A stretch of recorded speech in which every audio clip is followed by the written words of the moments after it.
all I see when I see that imagery is just like a real sad expression of what was going on behind the scenes when this poor airline was trying to struggle for a way to stay out of Chapter 11.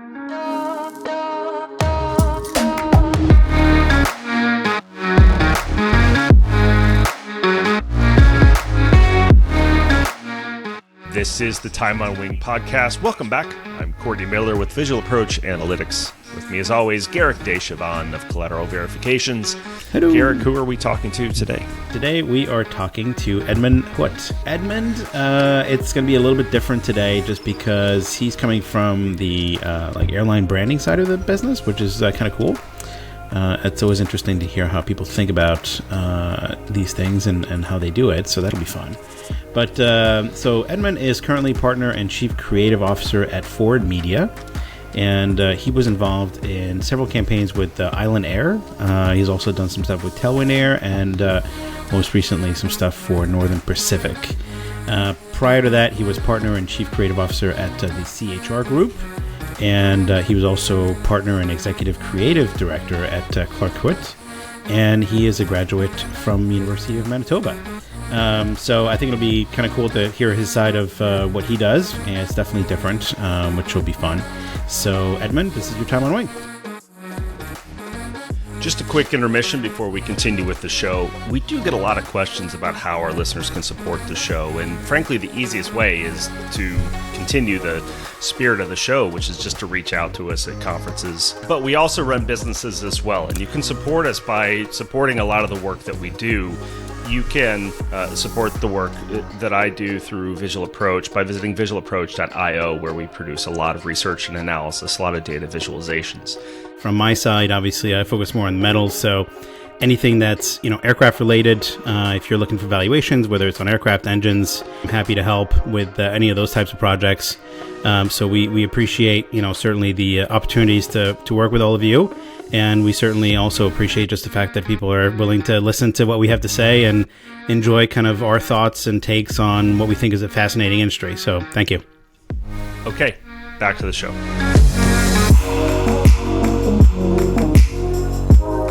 So Edmond, thank you very much for being on the podcast. We certainly appreciate you taking the time to speak with us today. As I do with all of our guests, to kind of get to know them a little bit better. We certainly want to understand kind of where your passion in aviation came from, how you got your start there. I know you've got a pretty interesting story, so we'd love to hear it.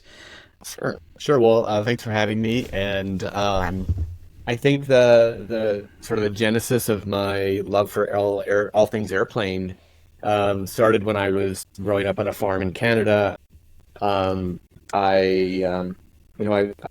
I didn't have the distractions that a lot of my friends that I talked to today had in terms of, television, cable, 7-Elevens.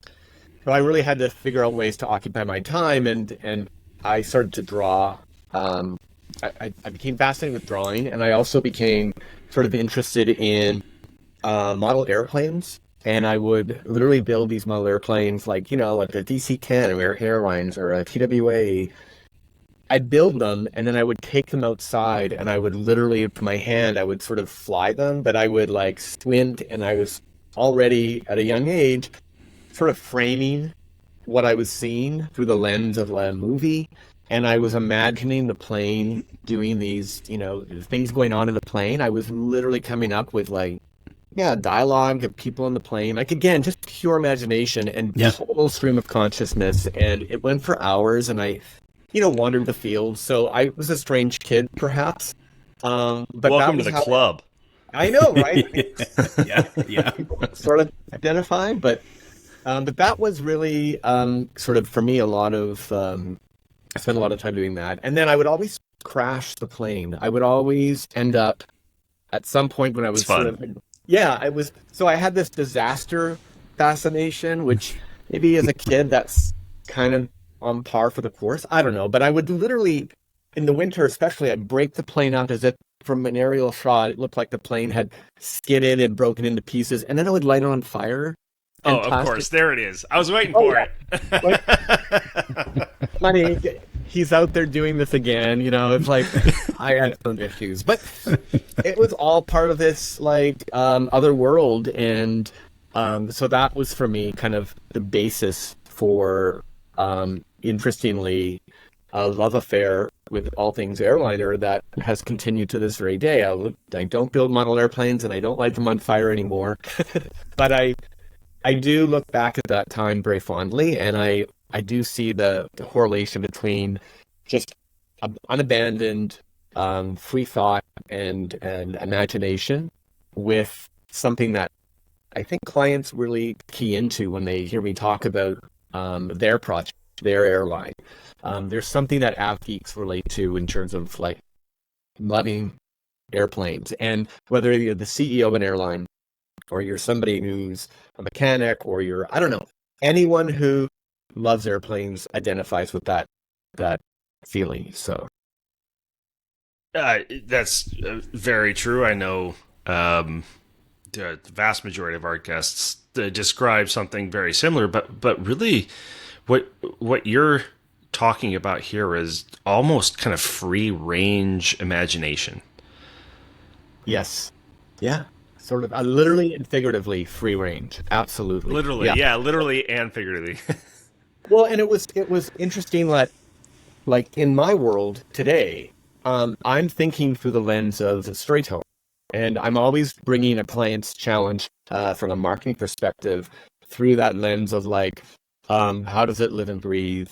And we have words for that, personas, and in marketing we have all these, but really the idea is bringing it to life, and that was happening when I was 7 years old, and it's happening to this day. It's just it's done in a much more professional context, but the idea of bringing sort of an idea to life, and using everything from humor, drama, romance, all of it. I mean, as a kid, I was really obsessed with the movie Airport, Arthur Haley's. Oh my goodness, yes.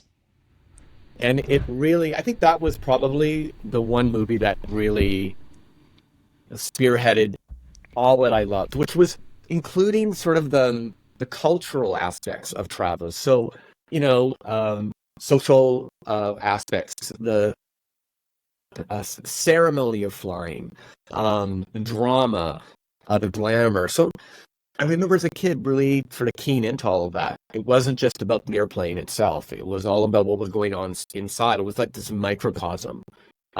Airports are that too, but when I would go to the airport with my family to see somebody off, I used to look on the observation deck back when they had them. The plane lit from inside, and I was studying the windows, trying to imagine what was going on in that cabin, and like, and then I eventually took my first flight, and it was, it was amazing. But yeah, it was all about like that other world, and then this notion of tethered, which I'm working on this thing right now with, where we're bringing art and commerce together. So we're looking to bring corporate clients as sponsors into an art event that celebrates the notion of microcosm, all things airliner. And it's that very story that I'm trying to figure out a way to bring to life through an art lens, but something that a client could partner on with us, like an airline client. So it's still in the initial stages, so I can't really get into specifics. But I was saying to my business partner, Peter Clark, how strange is it that I'm getting to do this thing that brings art literally into a realm that celebrates air travel, and how we can somehow find airline clients that are looking for those platforms now, and that's perhaps where branding is going very much, looking for experiences that are not just pure marketing, but rather they're using art as a backdrop, just to bring attention to something. It's sort of a very interesting for me because I've never done it before. I've worked on a million branding projects, but this is the first time I'm really helping to build an art experience, but one that is going to be somewhat underwritten by airlines or even manufacturers, or OEMs, or you name it. So I like the idea, like the thread that follows, the idea of aviation, the romantic idea of aviation that really was in full bloom, decades ago. I'm not going to try to presume how old you are, but we'll assume that you were born after 1903. Yeah. Right, but the romantic nature of aviation, which has ebbed and flowed, right, over time.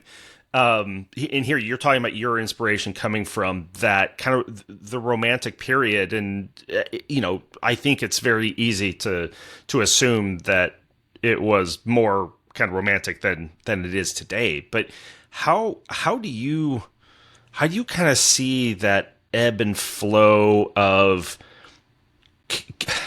I mean, dare I say, kind of the intersection between romanticism and aviation? To me, feels like the art that you're describing, like that sense that Gueric and I, as we're describing the shows we watch, we don't know why they're great, we just know they're great. How has that kind of changed over time? How do you think about that? It's a great question. It's one that, the answers change. Like you say, there's an ebb and flow to what I think is happening, what I think should be happening. Definitely back in the 50s and 60s, America's fascination with travel, innovation, just where the country was at.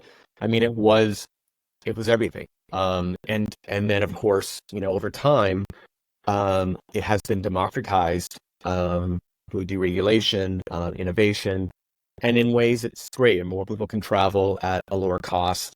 But when you look at the sort of the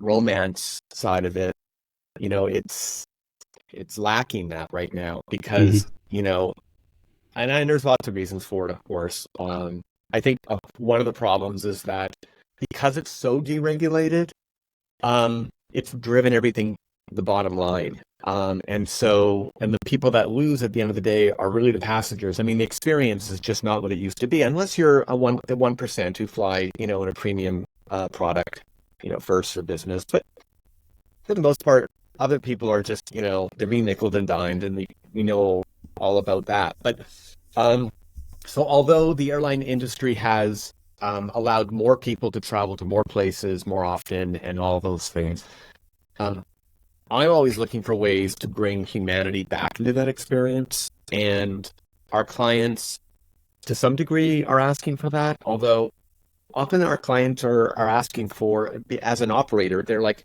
we need a brand, we need a livery. So they sometimes look at it very one-dimensionally, which is fine. It's my job to sort of somehow look for ways to weave in the humanity, the human touch. Regardless of what type of airline it is, it's not obviously going to be the mainline carriers like United or Delta. We're not working on those projects. And I would suggest that those companies are institutional in that they have agencies that handle all aspects of that task, and the client themselves they're very aware. But when you're dealing with a small startup, or a small regional that is, they don't necessarily come from that marketing background. They, like I said, are operators. And so the challenge is how do you give them something that the general public is going to tap into on some level, intrinsic to traveling, beyond the price of the ticket or the color of the paint. What's the magic? What's the raison d'etre that starts with a story, an inspired idea, not as much data insights, which are part of it, but what's that intangible? What's the abstract? And so those are the issues that I deal with, partially as a response to your question.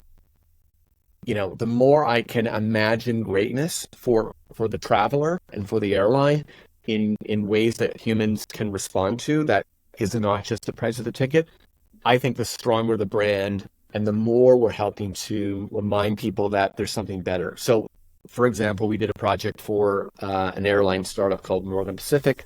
They've now changed their name. They're New Pacific.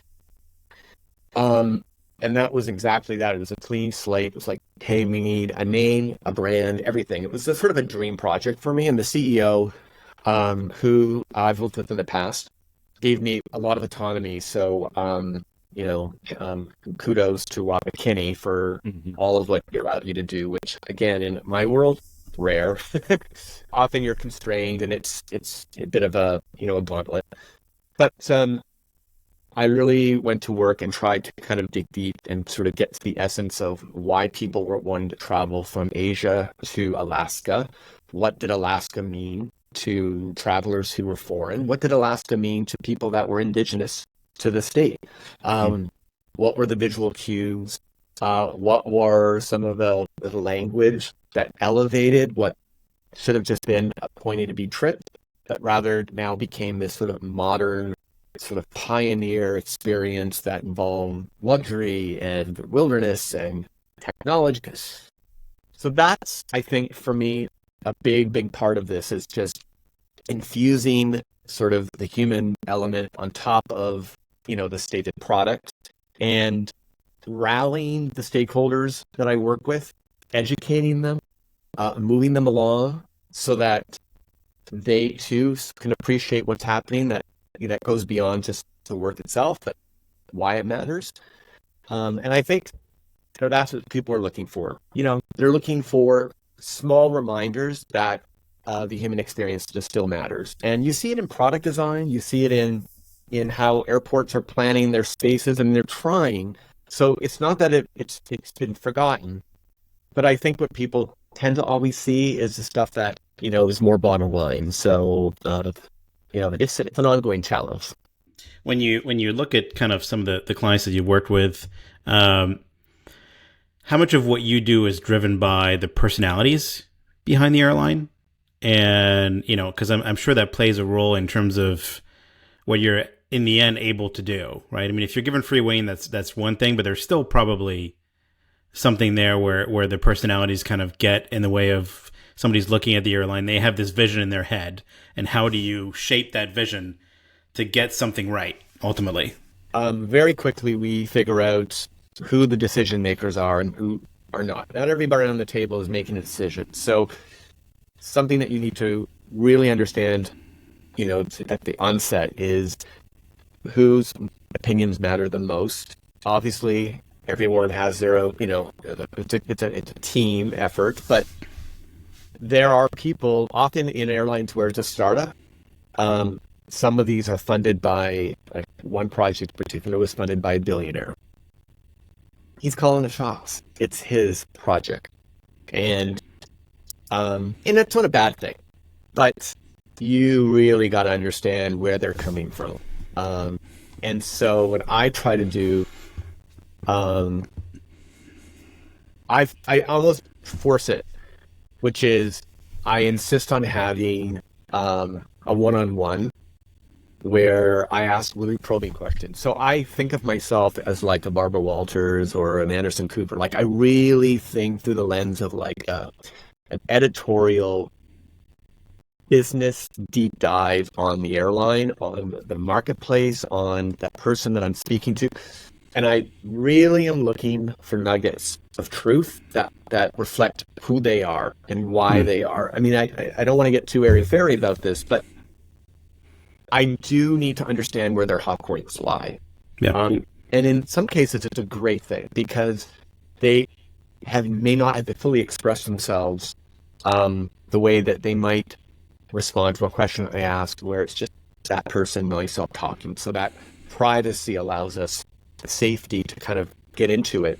And I use that information in my creativity so that when I represent back, you know, I'm touching on things that I know matter to them. So on a personal note, because these projects are often, you know, they're not vanity projects per se, but when you have $1 billion, you know, you want to make your point of view known.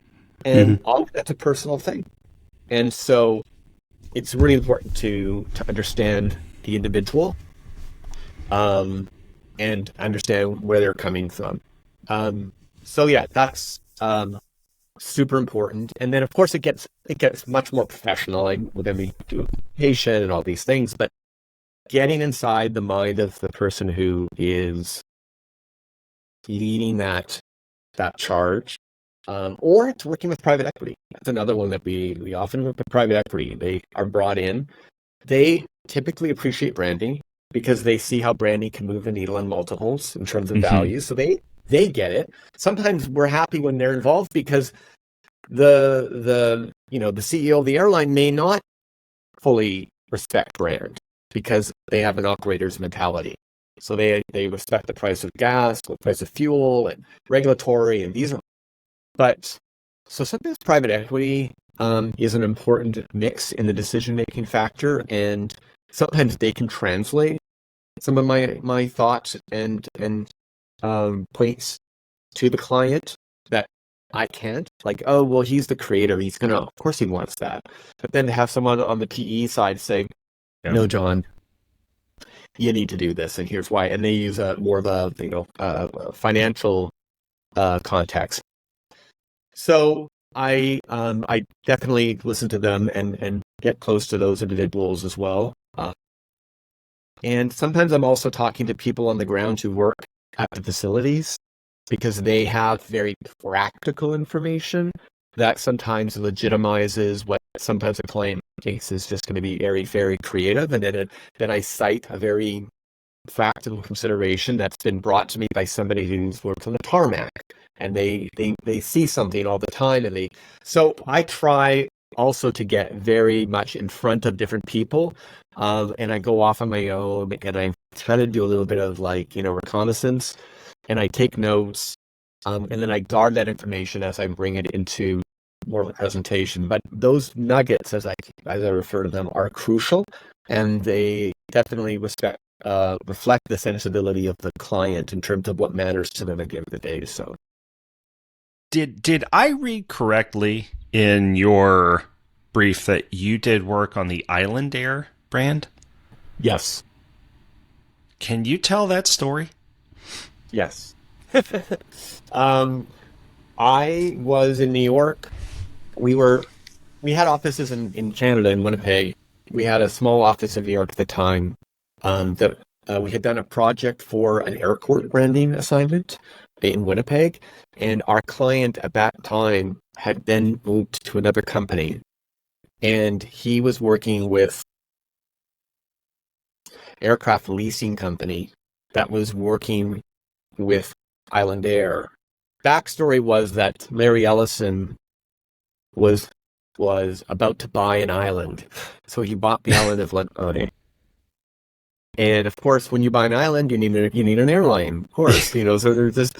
Well, no, he wanted the does. hotel. He wanted the hotel, Yes. but to get to the hotel, he had to buy the whole island. Oh, is that? But then to get the people to the island, he had to buy an airline. And Yes. then he didn't like the airplanes. So keep going with your story. I'm going to step away. I will be right back, and it's going to be worth it. I promise you. So keep going. Keep going. Well, that is actually much more accurate. But nonetheless, they came to us and said, can you do this project really quickly? They want to see something right away. And so that's always how they start out. Like, oh, we need it in 2 days. No. Okay. Yeah. It's like, great, Yeah. So said we could do it, and it wasn't 2 days, but we worked really hard and fast on coming up with an initial. What we did was we didn't just give them the design. What we did was we did a study on Hawaii, a cultural sort of review of all things Hawaii. So what we needed to demonstrate was that we understood the market, that we understood the customer, perhaps better than others would have thought. So for example, Island Air was really about servicing individuals who were traveling from island to island to see their families, which is culturally a really big thing, or they would work on different islands. So the airline was like a really important a connective tissue for average day-to-day working people. It wasn't and Hawaiian, like local Hawaiians too. local Hawaiians. Yes. Yeah, there's So a huge pride, and just yeah, the island mentality. So yeah. I told you it was going to be worth it. Just to show you the levels that we go to on this podcast to really understand That was our delightful. listeners. Yeah. I have this. Oh yes, that's right. So They, this yeah, is so this livery is on a Dash 8. yeah. It existed. This aircraft It was, existed. Was purchased by Larry Ellison, yeah, Island Air, two of them. yeah.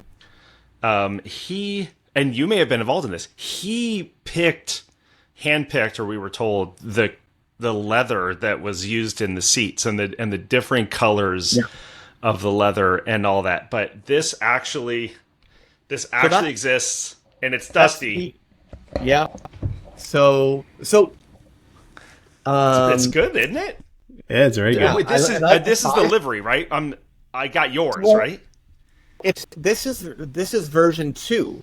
So the livery I worked on, it's sort of, this is a combination of my livery and then a version 2 livery that I worked on directly with Larry Ellison. So I would be on the phone with him. Okay. And I would be researching motifs like botanicals. Like, here's a 500-page deck on botanical. Like, I was doing endless amount, and I kind of like that stuff. Like, that's the art director in me, is that you can never find the perfect anything. You're constantly looking. And that's what Larry liked about me, I think, was that I was obsessive just like he was. And so we would like literally exchange these like, endless pages of inspiration around everything from, animal, botanicals, like you name it, celestial. But the refinement to that version was the botanical mark on the tail, right? Mhm. The flower. Because prior it didn't have that. So there was a sort of an de-evolution of the livery.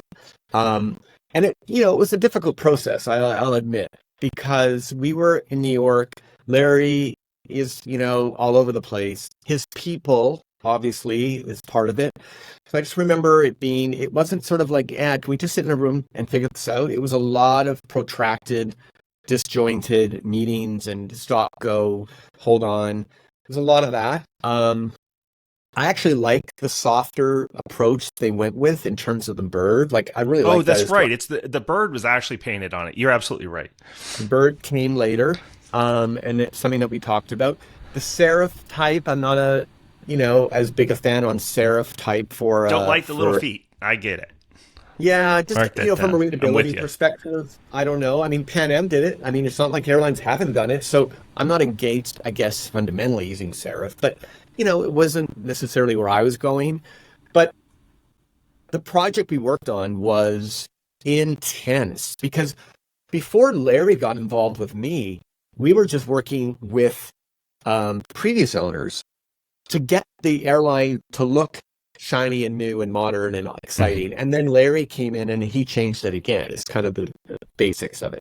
So the first phase was intense. It was flying out every couple of weeks and then documenting, filming, interviewing so that we could create a whole, design vocabulary. We had like videos. We did an air-to-air video where I crammed in my videographer, myself, and the pilot in a small little Beechcraft, and we flew all around, above and below the ATR 72 that was flying over the coastline. Incredible, so much fun. It's kind of scary. So a lot of fun times on that project, and we made some friends that we still have to this day in Hawaii. And I learned a lot about Hawaii, like how to respect the ethos of Hawaii, because it's not as friendly as you might think. And I get that because, like Winnipeg, Hawaii is very isolated. And so there's a deep pride and conviction around the people that live on the island versus as they call it, the main renters. And you got to earn it. You don't get to walk in as a creative person or a consultant from New York City. Like, you are not welcome. You got to earn it. And so we did. We stuck to it. And I know a lot of people who are local there who we'll be working with, they're like, oh, you guys are here again. Like, wow. And so we bonded. So for me, that was the most important part of the project, ironically, was just the human connection that we were making. But the travel was intense. And then the politics of the account got complicated, you know, and it is what it is now. But I have very fond memories of all of that, of that time in my life, and yeah, I'd So, love to go there. To so that brings up kind of a follow-on question, or kind of a deeper one and a follow-up that I really want to ask. Do liveries really matter? And the follow-up is, why did Larry Ellison think so? Or does Larry Ellison think so? Because clearly, to your point about private equity and the money, like when you get to the true money backing these, they care greatly about it. Why is that? What are they seeing? in the livery. Well, I just mean like in the brand, but why was Larry Ellison worth what he is? And if you put an hourly figure to his time, it's going to be something silly. Oh, I know. Why was he spending so much attention on delivery for the airline that you were working with? I think for a person like Larry Ellison, everything gets very personal to him. I mean, I'm a match. I don't know this, but my take on how I interacted with him and what I saw was that this was a personal project for him, and therefore the livery had to exude all aspects of his personal convictions. And I would almost say that the end result is less indicative of all of this than the process. It was all the time and effort in discussing and imagining and planning, and that I think was fed him. Then you end up with what you end up with, and then it's like everything else. Like, okay, I'm on to something else. It was the journey, and I say that with respect, and I see our clients who aren't billionaires engaging in the journey as well, and it's important. And then you end up with a livery. And then everyone's going to have an opinion. As you know, liveries are giant dartboards, and everyone has an opinion on livery. And so that's usually kind of why I like doing it, because it's topical, it indexes very high with average people, versus projects where I work with clients in different categories where it's super dry. Nobody cares, nobody has an opinion, and I want to talk about it, and they're like, I don't really. But you bring an airline into the discussion, and everybody, but it's usually like, oh, I flew last week and it was horrible, and it's like, well, I didn't design that experience, but it doesn't matter. I like the idea that people chime in and that people are animated around the topic. And maybe that's the pressure I feed off of, the adrenaline of like getting it right, and the big aha moment where the plane rolls out, and we want people to love it. And that's, for me, it's the reverence for the entire industry. I want people to love it as much as I love it, because I'm in love with it, and I want that. I mean, it sounds a little sappy, especially for a creative person to say that, but you understand contextually, like, I have this history, and I've had some great experiences. They've been stressful at times, but it's what fuels my love for the business. Is the drama, the ups and downs, so to speak. At the end of the day, it is art. I like to think of it as art, but it's measured against a whole set of criteria that is business. But at the end of the day, it's art. And I think the art of living is something that I correlate in terms of how the brand presents itself on an aircraft, where somebody who is new to it, a kid, a 5-year-old is going to the airport the first time. He's having the same fascination perhaps that I did when I was a kid. That's artful. That's bigger and greater than we could ever imagine. And I can just drop a little bit of that magic dust into a project and get a bunch of bean counters remotely excited in the same way that I am, then maybe I've done some good in that respect. Um, but like I said, it's subjective and everyone's going to have their own opinions. So bring it. Yeah, yeah, absolutely. So when you think about kind of the thread your career, right, or the evolution of what you've done, how do you see this evolving further going forward, right? When you think about the environment that we're in today, where there's so many different tools and so many different whether you want to include AI in that or not, or right, there's so much out there that can be used to create something, right, and Yeah. or kind of enhance something. How do you see that kind of impacting the industry going forward in terms Yeah. of how does that play out over the next 5, 10, 15 years? Well, I will say, speaking to AI, it has allowed me to. So we're a small agency. We're not a large concern in that respect. So AI, for example, chat, allows me to produce certain documentation that clients want to see, but it's not moving any big needle. It's the administration of the ideas that have to do with the marketplace, a benchmark study on. AI can deliver a document that you can then work on and edit so quickly, which allows us to check those boxes that everyone sort of agrees, off the record, that you just have to see it. The real work is still something that I don't believe AI can do. AI gives you things that initially sound or look good, but there's a sameness to it all. There's something very one-dimensional. And I think it has to do a little bit with just the journey, as I mentioned before. Creatively, it's an iterative process. It's a trial and error. It's a human process. And with AI, sometimes you just hit the ground too quickly, and there's no path that you embark on mentally or creatively or spiritually. And I noticed it even when I use chat to sort of create documentation. God, it has that chat tone to it. We're It's a starting to little, recognize that as a yeah. society. Yeah, and I'm noticing also, this is the problem, is that it gives it to you so quickly and so perfectly that you don't even read it. Like, obviously we read it.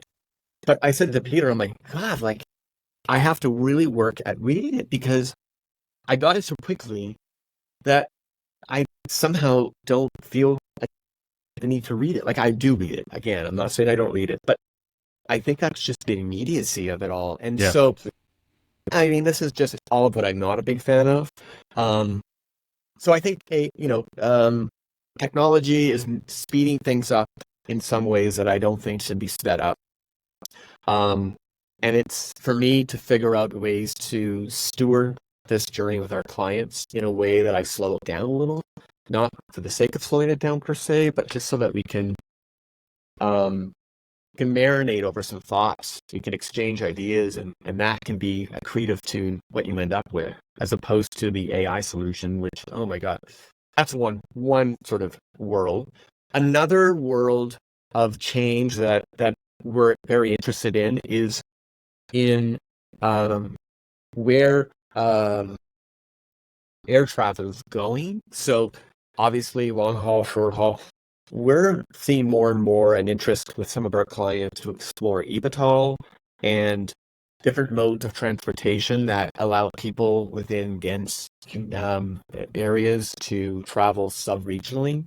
I think we've seen companies like Uber exploring the use of eVTOL, and so just what airplanes will look like, what the experience of travel will look like for people who are living in densely populated urban centers, the reasons they need to travel. So all of that, I think, is sort of on the forefront. It's on the horizon. It's coming at us. You see a lot of really interesting manufacturers like Archer, where they've created these, they almost look like insects. They're so cool looking. And then there's just okay, well, what's the reality of flying from point A to B? How do you do it and make money?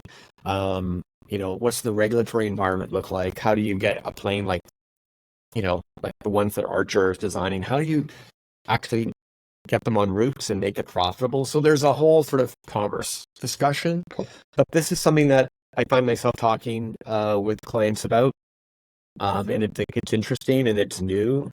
And I guess what I'm probably thinking about is how to bring sort of a little bit of old world romance into something that is so futuristic. Because I think the combination is always the best. And you take, the contradiction inherent is, I think, a really important part of the creative expression. So heralding our past with a very clear view on the future, when you mix the two. Otherwise, you have just the AI solution, which is like, it's all brand new and it's all fast and it's all there. It's like, no, I want there to be cues that people can discover on their own, visual cues, let's say, that evidence something that was from the past brought forward. I don't know. So that's, I guess, my long answer to the question in terms of change. Like, what does it look like? And how do you respond to it? So. But that's change is kind of the point, right? Especially when you're talking branding, especially when you're talking aviation, right? The first airline to put the letters of their company, full size top of fuse to bottom of the fuse, that was a pretty good decision. The problem is now everybody's done it, right? So when you're talking in the context of AI, we've had this conversation several times on this podcast, and it applies pretty much across the board to any of this generative AI conversation. Is, wow, that's amazing what it can do, but it's all the same, right? And we're really starting to recognize. I know when something's been made by Midjourney. I couldn't tell you how I know it's been made by Midjourney or Stable Diffusion or DALL-E or whatever. I just know that it has. Right? Yeah. And that's the way I would describe it, and I'm probably overdoing it here, but the way I would describe it is kind of a lack of soul. Like, I don't know. It's hard to explain. Like, I don't feel the time and intention spent behind that you're talking about. That's not to say that, you're not going to have to work harder because other people can copy stuff from the past. But I think it does mean that those who do and who are truly good at their job are only going to stand out more because that human component is going to actually become more valuable instead of less valuable. Absolutely. Sure. So in that context, we're talking just kind of the evolution of brands. I really picked up on and really liked your comment about marrying new technology with kind of the retro feel and romanticism, the glamour. Is that kind of a hint in the direction that you see this specific kind of market taking? And the better question to this, what exactly is nostalgic? Like, how far do I have to go back? Like, are 90s nostalgic now? Because I'm starting to struggle with this. I mean, I don't know if I would say nine. I mean, you could probably find nostalgia at any point in time, but I think the older the better, right? Because there's more equity that's been created in the minds of people. I mean, look at Virgin. I always loved it when they would do the flying. They would have the woman. I mean, it's politically incorrect, and it's Virgin, but the brand, within the brand, that made sense. I mean, it's Richard Branson, of course. It's totally irreverent, but he would have these, brand new jets like the gorgeous Airbus A350 with the livery, and then they had, the flying, the 1940s pin-up girl flying, and they would. Well, that to me is a great example of sort of illustrative art from an old world on this futuristic new aircraft. And it just became, to your point, the soul. That's the soul. I mean, it's debatable. We can talk about if that's appropriate or not, but just that zeitgeist is an example of what I think matters. Very cool. Onboard ceremony, things that you're doing, like the little thing that Hawaiian Airlines does when we traveled is that the flight attendant, they would come to you and they touch your shoulder. How are you doing? Well, in today's world, nobody touches anybody anymore. Like, are you kidding me? And I remember they always do that. And I said, Peter, like the flight attendant would touch my shoulder and say, Only Hawaiian can do that. Only Hawaiian. Interesting. And it can only be done in the right way. Yeah. And Right. they did it consistently. And to me, that's, again, taking something that is really important aspect of humanity from the past and moving it into sort of a, more of a, product experience, whatever you want to call it. But it's what stands out. It's what brings dignity to the trip. It's what people talk about. Everybody talks about little things that went well or didn't go well. And so I think those are the things I'm looking for. I wish they wouldn't get rid of their airport. I mean, Hawaii has the most gorgeous, brutalist designed airport. And again, when you see newer aircrafts parking up against the terminal and you see the beautiful, rich, lush vegetation and the palm trees, and a brutalist airport, like that's the contradiction. Again, it's like, wow, I love that. It's probably going to get torn down and they'll put a glass box up like every other airport. Yeah. Which was beautiful at first, and now it's a dime a dozen, right? Yeah. I'm going to offer some completely unsolicited but free ideas. On the Here's your chance, nostalgia. Edmund. Yeah, here's your chance. Yeah. If ever there was a red flag. So bringing nostalgia back, what I want to see, I want to go to the airport. Fine, show me the flight number, but I want to board the Chicago Zephyr, or I want to board the Denver Cannonball. Like, I don't know. I love those beautiful descriptive names where you you're like, oh yeah, I'm taking the Houston Bullet, right? Yeah. I don't know. It felt different. Oh. Now, granted, that's a lot of names you got to come up with. No, I'm all about that. Like I was the other day I was talking to a friend about United Airlines. United Airlines was the friendship airline. Oh, that's right. American Airlines was the American luxury liner. They all have these terms that were so like, again, sort of brings back. You don't have that anymore. I don't see that as much. I'm trying to think of like a larger. Southwest, I think, does a fairly good job of across the board communicating this ethos of family and fun, and whatever Herb Kelleheller's zeitgeist was, which brilliant business and strategy and leadership and evolution. I think they're very really respected. I know in some ways it's can be seen as garish with these bright colors, but that's the airline. That's the zeitgeist of the airline. It's all about that.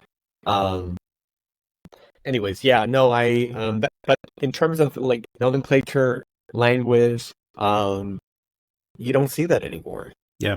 I think the one thing that I miss, which we had one of our guests, Steve Harst, I think, who worked at an airport, and he did some of that work, was the big, obviously the boards with the flights and the clicking when there's a change, right? The click, click, click, click, click, click, click, click, right? When there's a change. That, to me, that is like, right? It's just that sound. You're just kind of like, yeah, when something happens, right? You get that. And I think there's an airport where they brought that back. That I think some work that he did with, I forget where the airport was, and I'm sure we can find out, but I'm like, how cool is that, right? We get that sound. I also, speaking of sounds, I'm a big fan of the chime. Oh, yeah. Yeah, that's right, yeah. And I will literally, like, Peter, like, shut up. And I'm like, this is a phone call. And I would do all these different languages, but it's because that's what you expect at an airport, is this, like, this ubiquitous voice, kind of sexy, kind of international, kind of smart, kind of, like, and it's that's the what you live and breathe, and the flipboard is another one. I love I've seen really clever uses of the flipboard as a graphic treatment for a commercial where the tagline is done in that's what I would be looking for, is like, what are the elements of the past and how can I then take that and bring it forward, as opposed to just getting it all. Like, no, you got to move it forward. So more. Yeah. Okay, so one final question for me here, and we talked about kind of the quintessential brand, you mentioned Braniff. I want to go to the opposite. Who really just royally screwed it up? What are some of these just great United. examples of? Yeah, I probably shouldn't have done that. United. Yeah, why? I love it. I mean, your livery. First of all, stick with it. Like, is it Continental or is it United? Right. Really? Are we supposed to endure this really sad moment in time where you were trying to appease maybe the unions when you merged? Like, all I see when I see that livery is just like a real sad expression of what was going on behind the scenes when this poor airline is trying to struggle for a way to stay out of Chapter 11. Like, that's all I see. Now, of course, now I'm in the business, and so, but I don't know. And and the product design, like Polaris, again, no disrespect. This is just us shooting a little bit of the shit here, but like, I don't know. I just don't see, I don't know, the service standards, just the general culture. It feels a bit tired. They're a lot of heavy lifting in what they're doing. It's tough business to be a mainline carrier these days. I mean, Delta's done a great job, but even Delta, there's been some bad press about what they were doing to their customers in terms of loyalty and stuff that's just a little bit sneaky. So again, I don't want to get into that, but in terms of just modern day liveries, I'm like, yeah, I would have hoped for something a little bit more singular and a little bit more imagined, like more imaginative. Obviously, they're a mainline carrier, so we can't go too crazy, but I just didn't understand that approach. So from a graphically, so I think I'm recording this from kind of the DFW area. I could hear the collective sigh of relief from the American team when you didn't say them with their new livery. So I think they're still like 30 miles away. American Airlines livery. Well, it's not new anymore. Yeah. But I mean, because remember, for the longest time they were the polished aluminum and boring, but you could also call it, kind of legacy. Is that if I'm giving the right term, yes. right, with the double A on the tail and all that? But yeah, and then they went from that quiet classic to Merca, right? We got a flag and it's so big the tail can't even contain it all. It has to spill onto the fuselage. That tail is aggressive. A lot coming at you. That's a lot. And then, I ran into somebody that worked on the senior design team for that new livery. We got into a big discussion about it wasn't a fighter, it wasn't critical, but it was just like I wanted to know, like, tell me more. And so he was just describing kind of what they were doing. But yeah, there's certain parts of the livery I like. I love the little icon with the eagle, if the slanted. Mm-hmm. Oh yeah, right. Yeah. That's clever. It's sort of interesting. Sort of plays up aspects of the old livery. Yeah. The tail again feels like it came out of I don't understand that. Like if you think of a brand, the design vocabulary that we create from a branding perspective, think of a filter, and you create a mood board that uses the past and shows sort of the modern version.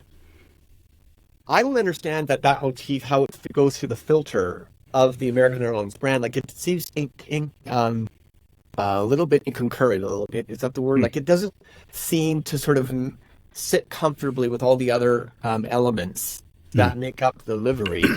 But I on paper, I understand, and to your point, bold, proud, all these sort of. But yeah, I don't know. I don't completely get that. In fairness, it's fine. I mean, I don't. Certainly now, I don't have the reaction I did when I first saw it. Right. So it's aged better than I would have expecting. It's probably, I mean, given the thought, I wouldn't list that as, my top or anything. It was very divisive. It was divisive at the time. It's a dark word. Everyone's going to have an opinion. Like, sure. When I did the Island Air livery, well, trust me, I got a complete dose. Like, when some of the board, I'm like, oh my God. For me, it was a rite of passage. It's like, oh, this is what it's like. People are going to have an opinion and get ready. And I'm fine I really am fine with people's opinions. But yeah, and get ready for everyone's going to have an opinion on that. And so yeah, no, I think we've got another airline in the States that has done a good job. JetBlue, they've just done a revamp on their livery, which is, you know, I guess quite nice. But I mean, I think you have to. There are all sorts of, different liveries that serve their purpose, right? Spirit, like the Yellow Pages, is cheap, and okay, fine, I don't like it, but I get it, right? Frontier with the animals, unique, very unique. I mean, so unique that it's a different animal on each tail. Interesting. yeah, Probably expensive, but interesting. I've got one for you. How about the British Airways in the late '90s, mid to late '90s, when they did a whole ambitious livery campaign called, I think, World Fin? They should teach a course on this because, first of all, how bold and brave of the airline to embark. It was, I think, a Land Rover project.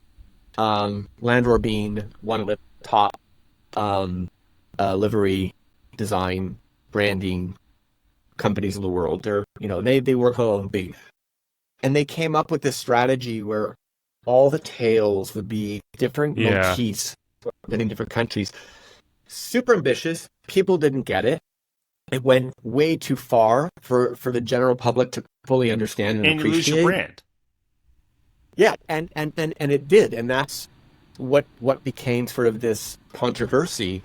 Again, I love that they tried something different. I was amazed at what they embarked on in terms of the scale of that. Like, imagine painting all these tails, these crazy pattern, like that was crazy. But anyways, I always remember it as, and I think British Airways historically has done some amazing work in terms of livery design, going from BOAC to British Airways, and then using the Union Jack symbol as part of the, about the Union Jack, but it's the flag motifs mixed in, like with the crown, which again is sort of, they're taking the past and they're using the heraldry and sort of symbols of emblems and crowns to set against a very stark modern application. Like, that mix, loved it. Plus they did some great innovations with the product side in the cabins. Like, they were one of the first airlines to really get behind business class, which at the time was sort of growing into its own, and now business class is sort of replaced first class on many. They've done a lot of, they achieved a lot of milestones that I know we would talk about it like that and admire. So yeah. So before we let you go, I do want to hear a bit more about Forward Media, because I know obviously you're one part of it, but we'd love to hear kind of all the things that you guys do and offer, just because you do much more than the things that you're talking about today. Yeah, I mean, Forward Media represents our digital media business. So, and that is really run out of Canada, out of our Winnipeg office.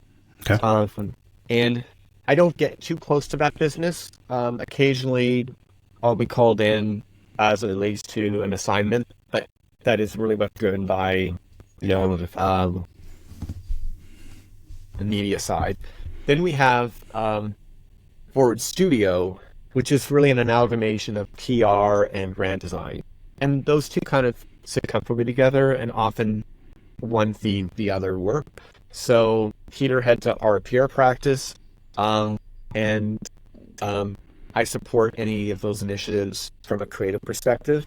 And then conversely, we have the branding, which we've tried to focus the business on airlines. So PR and branding in the airline space is kind of where generally focused, but we work on corporate branding as well, institutional branding. We don't just do airlines, but I think that's kind of from a personal perspective really important here, guys. So that's at least we invest a lot of our time, and I want to work on more projects in the airline space. I'd like the PR practice to grow. It's a good business to be in terms of just recurring revenue, and it's just, I like that side of it. Branding, big projects, bigger budgets, but they have a middle and end. It's not like an ad campaign where every season they have to generate new work. So you can, no, in branding, it's like once you've done, off you're done. And so the business side of me, the partner side of me is like, okay, well, you got to figure out ways to support those revenue streams, versus projects where it's just monthly and, easier in that respect. So, but that's a little bit about our business. I have a small team that I work with. I'm interested in other people coming on board. It's a very hands-on approach that I take. And my goal with designers that work with us is to be able to put them right in the center of what's happening.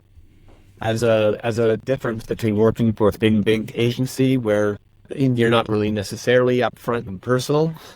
In my role, you're often working very closely with me, and so the travel, access to, amazing thought leadership on the client side, getting to see planes close up. I mean, this is stuff that our small team gets to partake in, and I know that's important to creative people, whether you're good or whatever. I mean, so that's what I try to give back in terms of the kind of culture we created here.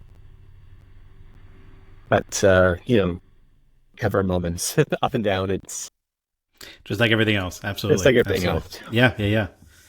No, you're going to try to end this, Gueric. I got one more question. I'm not allowing Okay. it. So listen, we have a lot of aircraft lessors and investors that listen to this podcast. Okay. I have worked on a lot of what I do is work on presentations for these clients and as such work within their brand and, produce all sorts of charts and visualizations, but make sure that we're working within their brand. From your perspective, and I know that you don't, that you tend to work more with airlines, but from the perspective of an aircraft lessor who's working with airlines, maybe not necessarily consumer focused, but more like investment, more of that private equity side, how would you approach like a branding exercise for a B2B organization like that? What would you do for, say, an aircraft lessor or investor? They want to build their own brand, or As they a want brand, like how do you think about that brand? I mean, I typically work with a very sort of universal approach. It doesn't change too much. Obviously, if it's B2B versus B2C, there's differences in how you look at the challenge. I think it is really important to understand who the customer is going to be, whether it's end use customer, to a consumer, or whether it's somebody who's making decisions that are going to impact, your sales. I think it's just getting inside that mindset.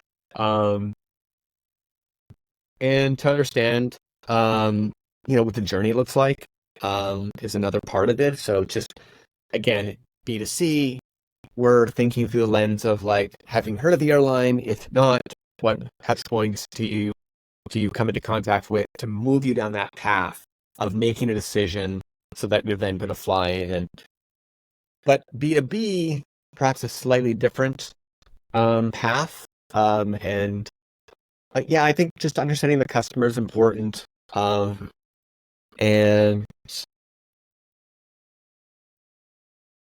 the criteria for what matters when it's B2B, I think sometimes is a little different than the criteria for B2C. So, competitive analysis. The customers are different. The decision making, the stakeholders have a very different group, and perhaps more sophisticated in terms of what they need to do to hit the mark, versus a broader approach to general public. Even though you segment and you can psychograph, I'm not sure if I'm answering that question the best way, but nice way to put it on the spot. The only thing I would add is, well, from a private equity side, you've got to start critical.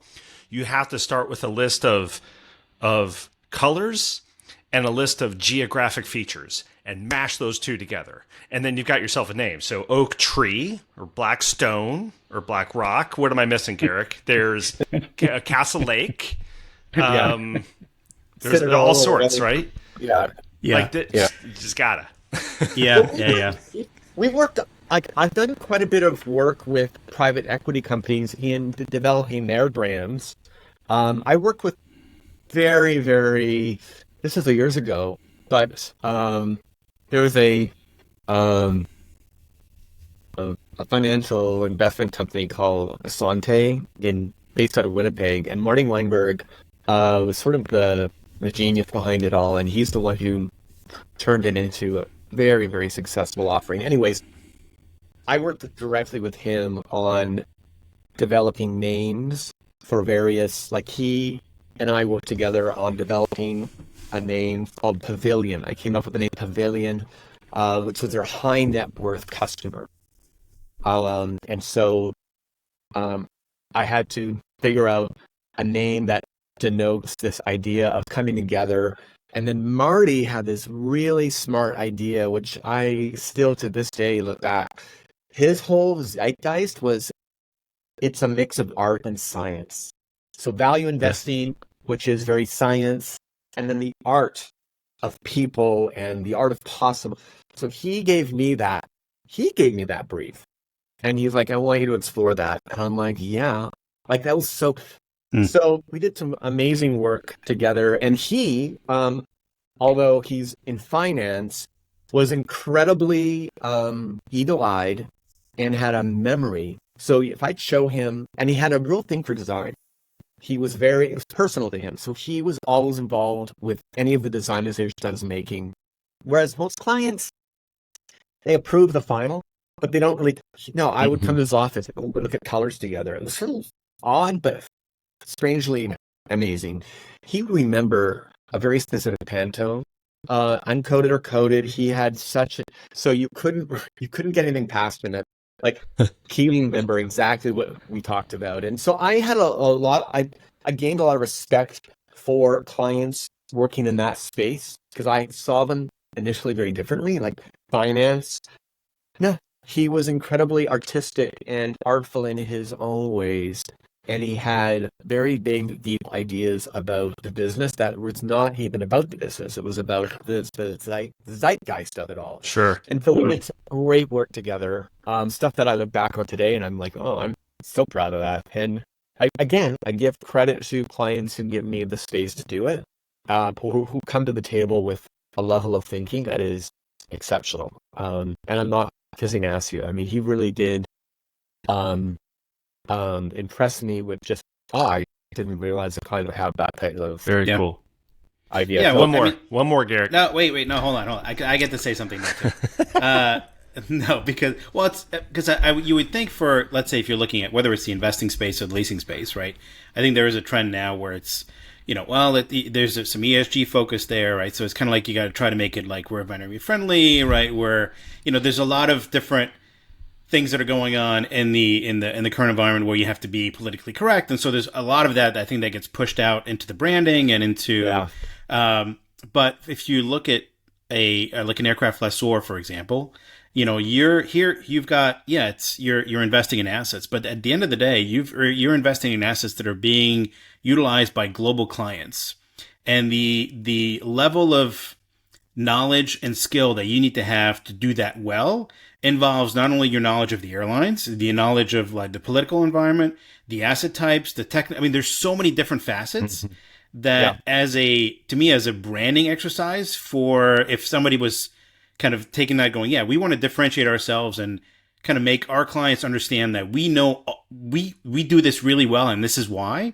Yeah, I mean, you're all over the place, right? Because it's like there is a lot of things that are involved. It's not just kind of like, we fly airplanes, and so we're flying you from point A to point B, and we're trying to give you that experience. It's more like we're dealing with that too, but there's a lot of different things. But I think that kind of gets lost because it's more like, well, you've got assets, you've got money. If I need one, I'll call you, and here's the paperwork, and we're done. But I think there's a lot more to that. Yeah. But I think that gets lost because I don't think anybody wants to spend the money to create that brand, right? But I think that would be a fun exercise to go through to understand that. I like to me, it's also like, it's like a riddle. You got to solve all the, you have to anticipate all the various objections, let's say. So, environmental, social, governance, all that, plus the personality of the decision maker. Like, there's a lot. Mm-hmm. And so I sort of enjoy, or not even enjoy, I find myself often when I'm in these projects, I'm ruminating always about this. Like when clients say, what am I paying you for? It's like, yeah, you're paying me for what I'm giving you, but you don't realize the amount of time and mind share that client has with me, literally, beyond the working day. It's in my mind, and I'm trying to figure out angles or ways to highlight different aspects, criteria that have been brought, and some have greater weight than others, but and you can't be everything to everyone. That's the other thing, which is one of the basic tenets of brands, great brands. They know who their customers are, and they know who their customers are not. I mean, Abercrombie famously created store environments that did not appeal to, moms. The softer side of Sears was not welcome in an Abercrombie store. Yeah, Hollister. I mean, it was all deprivation. You couldn't see inside. Right. It was just pounding music. It was like, it was a nightclub for kids, and it was successful. But I'm sure there were some battles going on behind the scenes where people were like, well, this is not correct, and you can't, that's too loud, and you should brightly light product. I'm like, and somebody, I think the founder was quite visionary and very, very passionate about his belief for how to create an environment, an attractive environment from a brand point of view. So anyways, just in terms of satisfying all the various criteria, it's a very fine line that you walk, where you cover a lot of ground. You've got to be able to speak to different aspects, but you've got to weight them in ways that, reflect the true zeitgeist. And zeitgeist, that's a cool word. That's a good podcast name for you right there. There you go. Airline, zeitgeist to air zeitgeist. Courtney. As an airline. Yeah, one more question. All right. What exactly is a cerium? A cerium? Is that a name for? What's a cerium? Like, we could never figure this out. There is no answer. Don't worry about it. We don't know what it is. I mean, I always say to questions like that, it's a state of mind, Courtney. It's a state of mind. Oh, okay. There you go. That's good. Oh, yeah, state of mind. Good. Is that a generic answer that you say if you don't know? I don't know. It's wrong. This guy's legit. He knows what he's doing. Is the cerium the name of something, or is it just a word that? It's a company name. It was rebranded, but this was years ago. I mean, it was. Well, we have yet to figure out what that. Back in it, there was a definite trend in the late 90s and early 2000s where a lot of. How about the late 2010s? Yeah, I give them a hard time. Whatever. I mean, it's fine. I mean, maybe early 2024. I don't know. I mean, yeah, early 2020. There was a whole I'm working on an Amy assignment right now for a client, and don't get me started on naming, because that's total art and science. And you don't know where the next great name's going to come from. But there have been trends and sort of sensibilities around, but Ethereum. I definitely remember the days of the Ethereums. That's interesting. Listen, I'll tell you where the next great name is going to come from. It's Steve Mason. He's the guy, he's been a guest on this podcast, who came up with the podcast name Time on Wing, which of course is an aviation term, right? So that's where you go if you need a good name. Absolutely. We'll give him credit there. Absolutely. Yeah. Steve Mason. Absolutely. Yeah. Yes. All right. So can I wrap us up now? Because you remember what I told you when we first talked? I said, you know what? We usually do about an hour and a half, and people are like, "Oh, hour and a half." No, we shoot for whatever, and then off we go. We're slightly beyond an hour and a half already, and we could probably keep going. So because this has been, because I'm so enjoying myself, and good, and that's the whole thing. I mean, this has been really, really fun. I love your passion for what you're doing, which comes out everywhere, which is great. And that's why we love this podcast, is because when you talk to people that are passionate about not only what they're doing, but the industry that they're representing, right? And it comes out, like, this is great. So thank you very much for taking the time to walk us through what you do every day and where the passion has come from. This has been tremendous. And, we certainly wish you kind of the best with everything that you guys are doing. I think you're hitting all the marks, in terms of serving your clients. So we appreciate it. Thank you. No, you're very welcome. It's very enjoyable. I had a great time. So.